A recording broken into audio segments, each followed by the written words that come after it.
চলে এসেছি বন্ধুরা আজকে দুপুরের খাবার নিয়ে। আজকে দুপুরের খাবারে একটু অন্যরকম মেনু, কারণ আমাদের প্রত্যেক দিন তো ভাত খেতে ভালো লাগে না, জানেন যা ঠান্ডা পড়েছে। সেই জন্য মেয়ে বলল ভাত খাবো না মা, সেই জন্য মটরশুঁটির কচুরি করেছি। এই যে আসুন, মটরশুঁটির কচুরি আর করেছি আলুর দম। আর ওই যে ওখানে আমার গুবলু খাচ্ছে,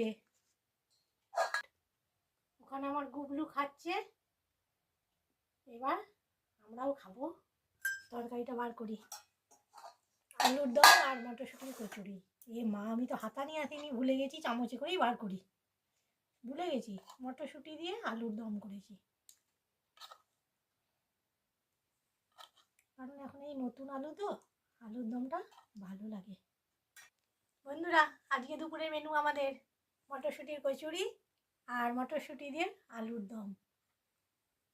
ঠান্ডা যা, রোজ রোজ ভাত খেতে ভালো লাগে না, একদিন ভাত না খেলে আবার তারপরের দিন ভাত খেতে ভালো লাগে। চলুন আপনারাও খাওয়া দাওয়া করুন, আমরাও খাওয়া দাওয়া করি।